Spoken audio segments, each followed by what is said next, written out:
it's been over 2,000 years now since Jesus ascended into heaven and got his position.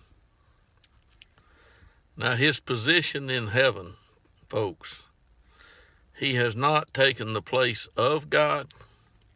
He didn't go to heaven to become God. And when he comes back to the earth, he won't be God when he comes back. No. Jesus was born to be a king. Did you get that? Born to be a king. Jesus was not a celestial star in the sky that became a baby in the womb of a woman named Mary. That's not what happened. Jesus was promised. In other words, the prophets had made known that there would be a child, and that this child would be. And this child was born, and God called his son out of Egypt.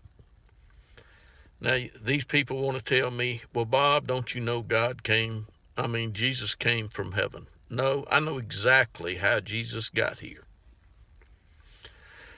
He got here because an angel came and told Mary that she had favor with God and that God wanted her to have his baby. Now, Mary didn't take a quick trip to heaven to get to be with God and come back pregnant. No, that's not the way it worked. The Holy Spirit of God came to earth, encompassed Mary, or whatever you want to call it, and she conceived in her womb to bear a son to be named Jesus. Now, this Jesus never saw heaven, folks, until after he was crucified and raised from the dead. If he saw heaven, it was in a dream. There is absolutely nothing to lead me to believe that Jesus made trips to heaven or knew anything about heaven. He really enjoyed Jerusalem and the temple there because he knew that's where his Father was. He called it his Father's house. Well, his Father doesn't live in a house in Jerusalem anymore, at least not one on this earth. He don't have one there. But Jesus is with his Father in heaven, and he is the high priest. He will be the high priest. He doesn't have to change, from year to year. He's got the position. And when God sends him again to this earth, he will be the king.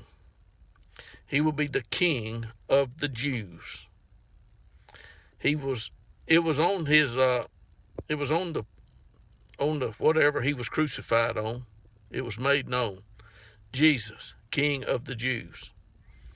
Now, there are some people that want to, say everything that the devil comes up with, that the devil finds in the book. Because the devil loves to distort the scriptures, and he never tells it like it is. But if you plan to do the will of God, then I expect you better believe, where Jesus came from, what he did, where he went after he was crucified, what he came back and said after being raised from the dead.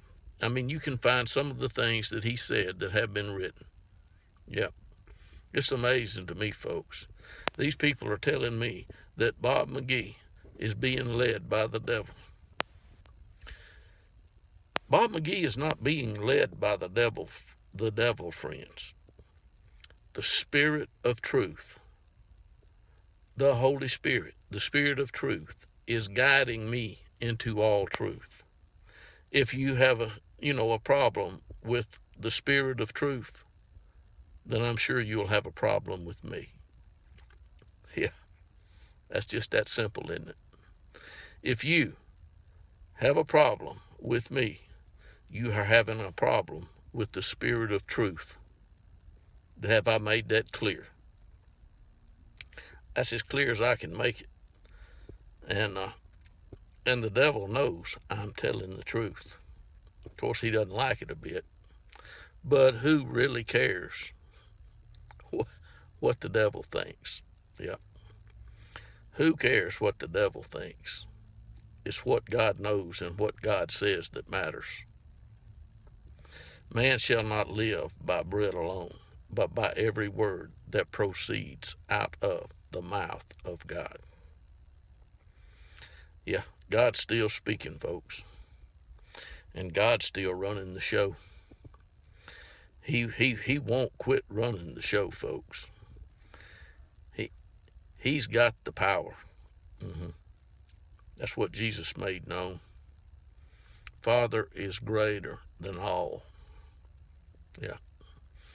So, friends, just do what you can and understand that there will be a lake of fire at the end in which the devil will, go, as will those who have been deceived by him. Yep. I don't guess there's any more that I need to say in this 6 minutes, or let's say going on 7. Yep. I got this done in 7 minutes. If you want to find out about what you should do, read Matthew chapter 5, 6, and 7. Do what Jesus told you to do. That's my advice to you.